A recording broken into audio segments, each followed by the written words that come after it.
everyone, good evening. Welcome back to the Haitian American Museum of Chicago. My name is Magda Desir. I am your host for the segment of Haitian American Museum Chicago. With me today I have Joël Maximé Jr., right? Precisely. Yay! No one gets that right. But I mean, you know, we Haitian, so I gotta get it right. I love it. You're welcome. Joël is our in-house artist at the museum. Today we will be discussing Haitian art. We will be discussing the Uptown Works, as well as the art block party that we are having next week, Friday and Saturday, right? Or Saturday Right. and Sunday? No, Saturday and Sunday. Good correction. We are having it next week in the Uptown area, Saturday and Sunday.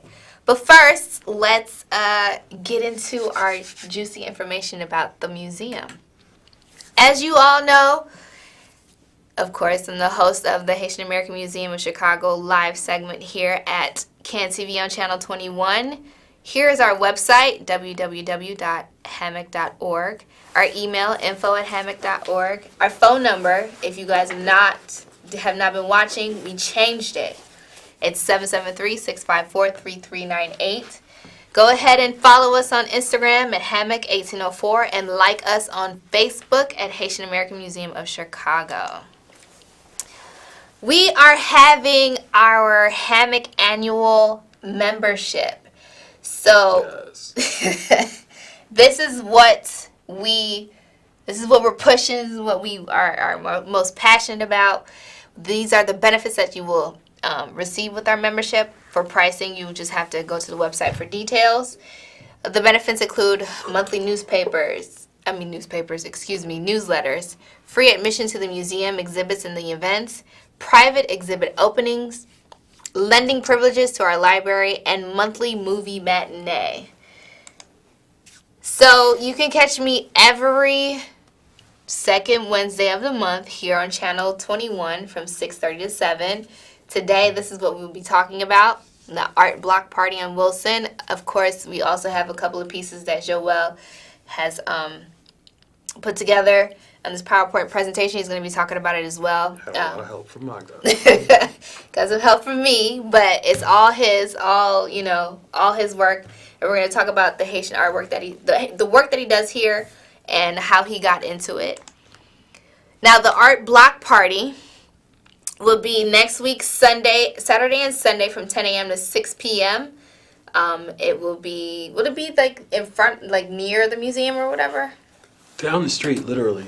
It'll be down the street? Literally down the street. Okay. So here's the information for the art block party. It's from 10 a.m. to 6 p.m. You can also check out the website. You can find some more information on Instagram and Facebook.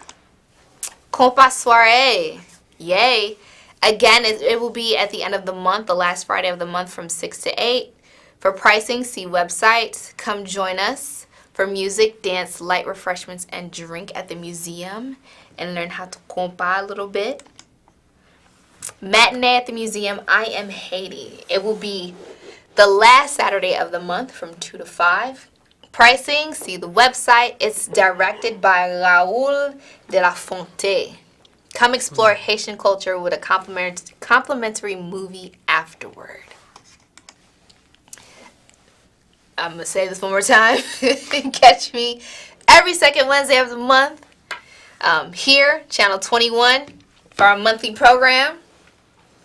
You can catch me and maybe a special guest. I don't know. Lately I've been having people on air. The first one I just talked about the Flag Day and the history behind the flag and everything like that. So maybe I might have somebody else. Maybe I might not. It might just be me, but we'll see. Now, Joël. Yes. Tell us about what you do in the city of Chicago. How, if were you born and raised here, like all the good stuff about being Haitian and how you got your foot started as an artist, and how did you end up at the museum? Good question. I wasn't born here. I was born in Port-au-Prince. Oh, you were born in the city. Yeah. La Ville. Oui. Okay. Emigrated here. It took me 21 years to become a citizen. 21? Yeah, I was having a lot of trouble. Took my father the same amount of time. We became citizens the same day.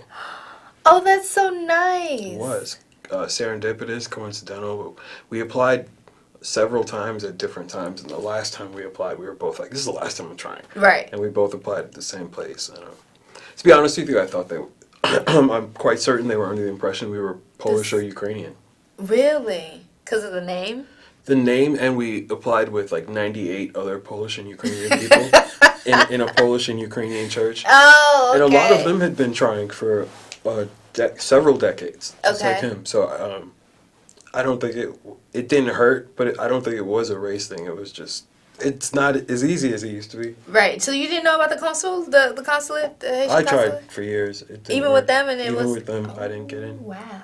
That's funny because this show is about immigration issues, and you just kind of kicked it off with your immigration issue. Okay, go ahead, proceed. Oh, yeah.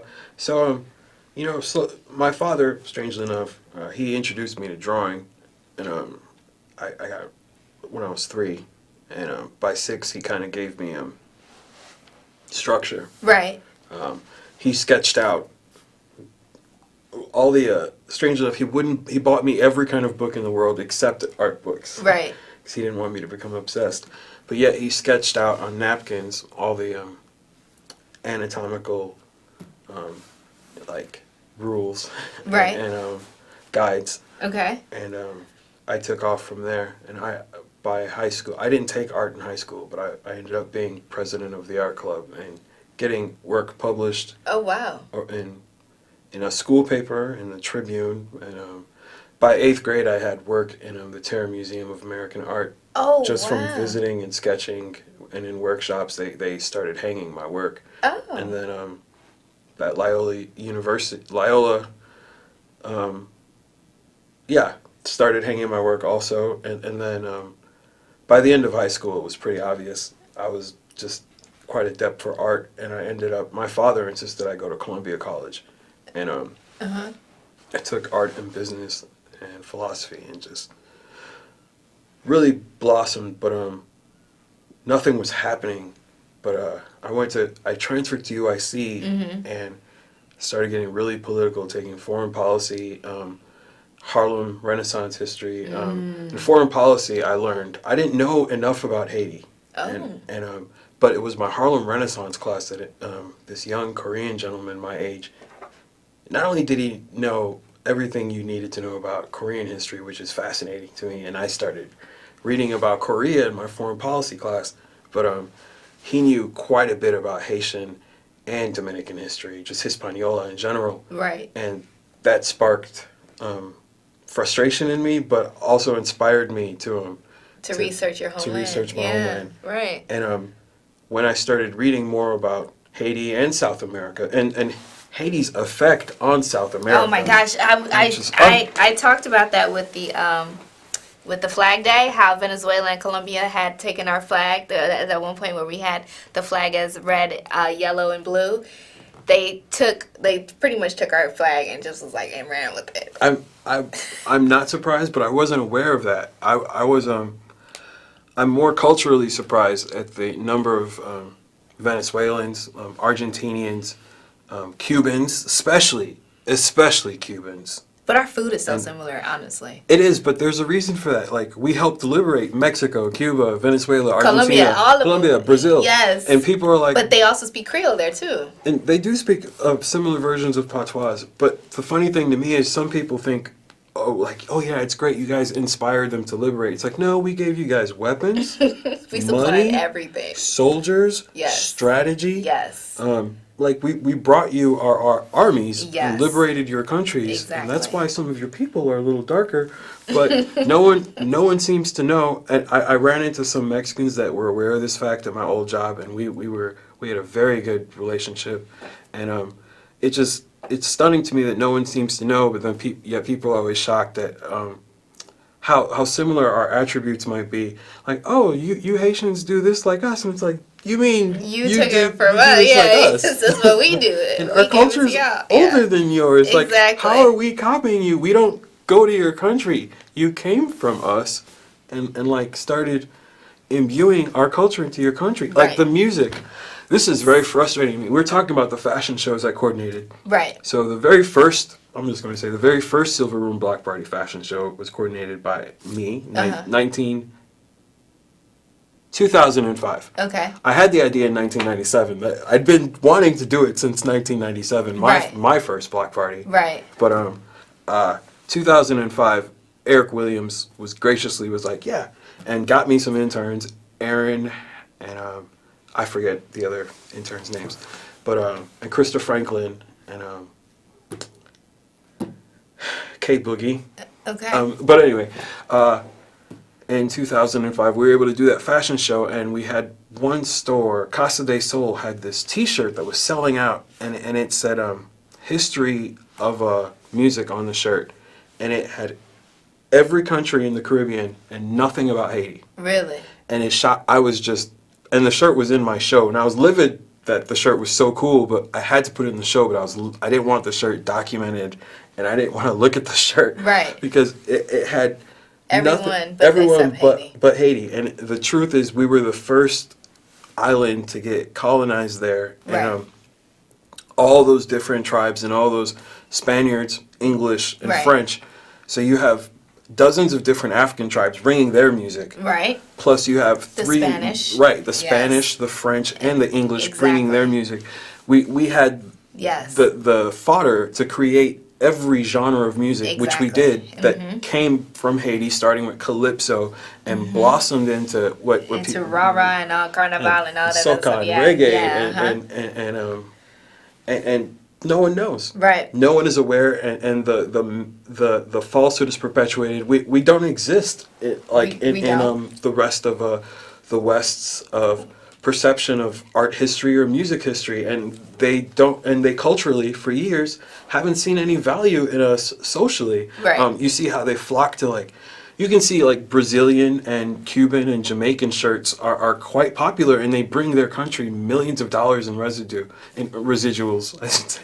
It's okay. Yeah, Residuals I get it. annually, because they're so cool. You see those yellow and green shirts everywhere, and then the popular Cuban shirts, and the culture is being emulated, and people want their food, Right. want to listen to their music, and want to go to their clubs, and it's because the West has had this detrimental view of Haitians where they don't want to acknowledge our contribution to Their culture. their culture. Right. Understood. All right. But let's bring it. We don't have much time, but we're gonna bring it back. No, you're fine. It's good to have this type of discourse and to talk about the history. We work in a museum, so Right. we're gonna talk about the history of Haiti. So to get back to the artistry, your artistry. So you said that you've had a couple of your works published in the Tribune, and then by the time you got were done with high school, you pretty much had a name for yourself. Now let's fast forward to college. And then now.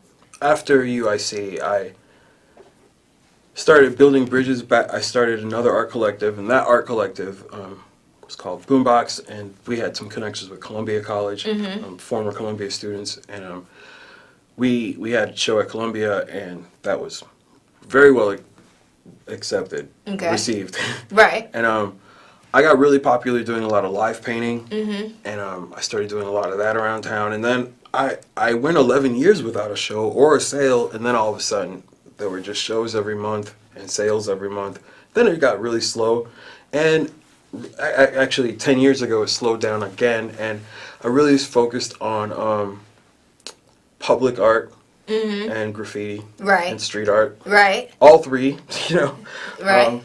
You don't see a lot of Haitian graffiti artists as street art. I don't know a lot of Haitian graffiti artists as street I know a few that are dope, but I don't think there's many of us here, but no, many of us aren't doing that. And there's not much in Haiti either. No. It looked like the guys that are trying really don't get it in Haiti. I feel bad. I want to go down there and start a program. Right. Show them how to really create poignant and structured, you know? Right. Because there is a structure to graffiti and street art, and no one's gotten down there to show them that, and they haven't really appreciated it. But my art is, I have no problem saying that. I got very lucky. I got I'm gonna make this story short. I couldn't find a job in '96 again. And I applied everywhere, like Coca-Cola, Walgreens, Pepsi, McDonald's. Right. And I was like, why don't I just apply to American Airlines? I like their jackets. Right. And I got it. And like I just started going to Haiti. Just going, huh? Yeah, I would go once I went 12 times in a month. I would just. Well, back in the day, in '90s, you know, it was just easy. We didn't have the terrorists, you know what I'm saying? We didn't have all that. The security wasn't crazy. Thanks, guys. Security wasn't crazy. No, it wasn't. It wasn't. Okay, so now you've done all that.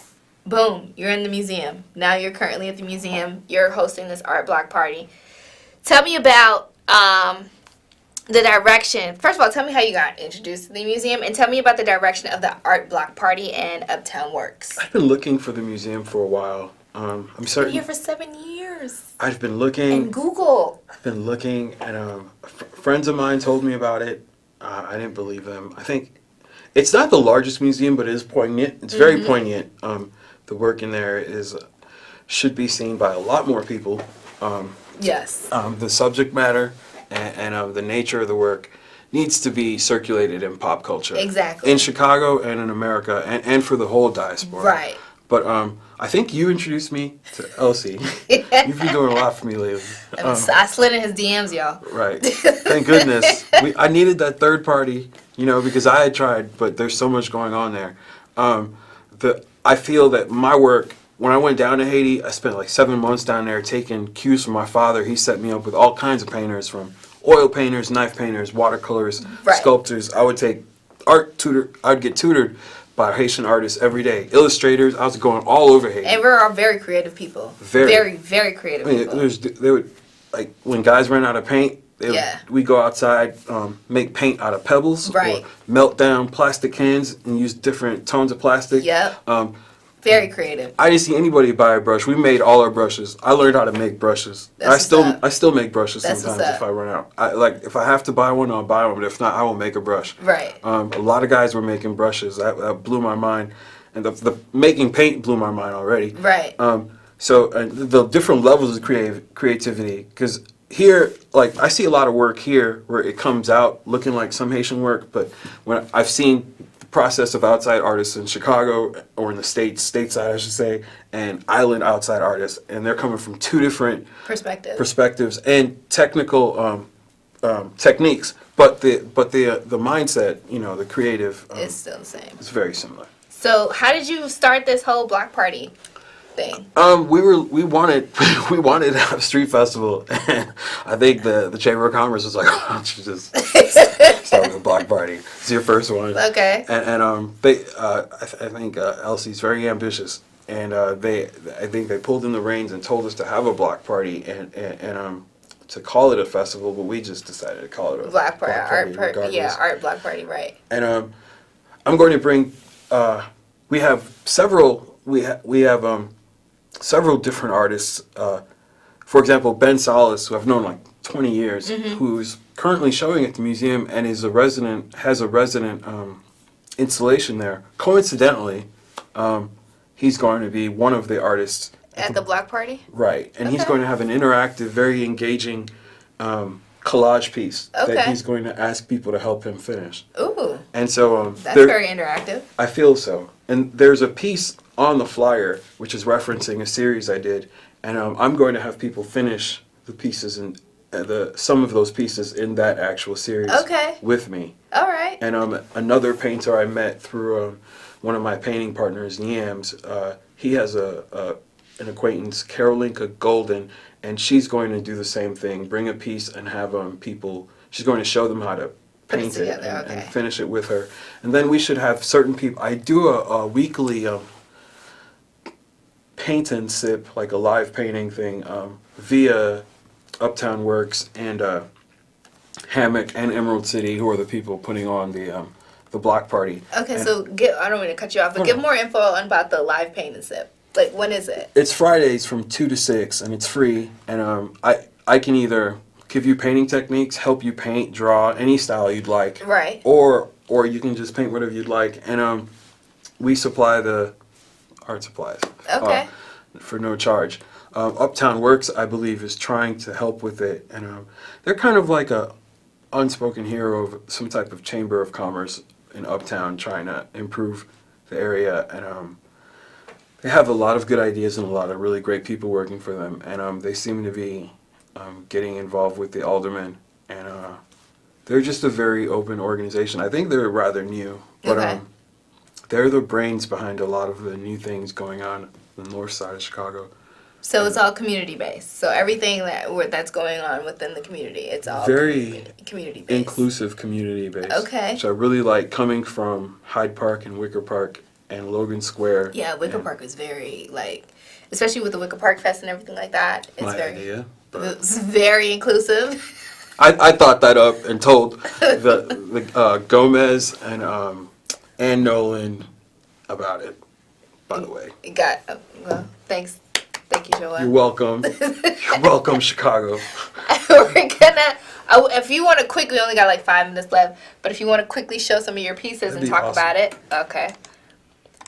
Oh, sorry, but That's go ahead. one of my new sculpture necklaces. I think it represents Haiti in a way that it's made from fabric from different African tribes. Okay. It's kind of like Haitians are. This would be. I do a lot of different genres. That's why it's hard to let people know. Right, Like, what kind of yeah. art do you make? I can't tell you. I have to show you. Yeah, it's just you have an eclectic type. Very yeah. much so. Okay. I'm all across the board. So this would be my Marvel type of Sorry, guys. Marvel DC type of comic book illustration, and this is my version of Black Heroes, as you can see. Yeah, I see the little guy in the front with the cornrows. Yes, he's a midget, but he's not a grown man, but you know. I get you. He's a midget. I get you. This is another comic book, but another style. Mm-hmm. You know, very much like Japanese anime, but the storyline is very, very black and urban. These are earrings. These are earrings? Yes. Those are nice. Thank you. This is one of the first, or my third digital piece, Oh, really? and people really enjoy it, and so people are literally putting in orders for it. I'm making and buying prints. I'm seeing it around without my permission, trying to do something about. You should do I something saw it about on some that. shirts. This is a painting I forgot I painted, but it's on a window, and it's huge, and I think it illustrates what I was doing in the 90s. This is probably from 97. That looks like Wilson. It's close. That's from when I literally lived in Logan Square. Oh, wow. Okay. It's acrylic on glass. Oh, okay. That's dope. This is another comic book. I printed a few. It's a strange size. This is more like a zine, and I wanted to reimagine Trayvon As a white person. got it. Precisely. I actually like this piece that you have here. So this is the piece that's going to get finished at the. So this is going to be at the Yes. at the art block party. Yes, it's about 8 feet long, and it's bigger than this table. It's bigger than this table. This entire table. It's bigger than this whole table. Wow. And so That's going to be dope. I hope people enjoy adding to it. Okay. And That's the original, which That's sold. the original. Okay. I just want people to see a contrast. It's probably one of my first interviews, but it shows a piece of mine that's been all over, and it was The even Hyde Park or the Culture? the culture. I think it was even featured on Black Ink and I noticed maybe a couple other publications and shows, and the piece is it's very indicative of my sculpting, and I like to carve out those signs and, Right. and arrows and make signs and leave them all over the city. This was inside a drawer. I made this from a drawer, and I donated it to an organization. And I just since I donated it, I thought I'd make it a poster and print something clever. That's cool. But that was inspired by Haitian art because I don't paint the pigment, and I let the pigment go through, and yet people can see and I paint the background. Okay. And that's and that's something I got from Haiti. Okay. And I want people to know that. That This wills. is a piece that sold really quickly. The first of the series, Columbia College actually purchased, and it's I like to use animals on found objects. I did this. Most of these pieces I do live in an audience within an hour, and most of them are huge. This is a massive piece, and it's just about. These are another tribute to Haiti. Of all of these, the ones that are coming up. Yes. Okay. And then that'll be a Taino Indian? Yes, that was done live. It's shot by my brother. Oh, I'm sorry. So those are all windows, and so Oh, that's all why of these are all windows. That's why they're translucent or transparent. Ah. That piece kept getting stolen, and I donated that to a charity. Another window I donated to a friend's. That's the Puma regional office. I painted the mural with my first art collective. That's nice. That's part of it. That's part of it? Okay. I don't know if they represent Puma anymore. And I did about 100 of these abstract windows and left them all over Wicker Park and Logan Square. Okay. More windows. These are circa the 1990s. I did about 2,000 windows. Okay. Oh, we're stuck. That's my father. I figured that was your dad. Yeah. That's Pritzker, a mural at A.N. Pritzker in Wicker Park. Oh, really? Yes. It's stalling. Thank you. Oh, and my baby, Heritage. So all of these you did. Yes. Amazing. Amazing. Well, guys, we are at the end, unfortunately. Sorry. But please check out Art Block Party next Saturday and Sunday from 10 a.m. to 6 p.m. In the Uptown area near the museum, which is on 4524 North Racine. Right. And as well, please, please, please, please go on the website, www.hamoc.org, to register for our HAMOC annual membership. All the details will be on the website. Follow us on Instagram, HAMOC1804. Like us on Facebook, Haitian American Museum of Chicago. Thank you. Good night. And I shall see you next month. Bye.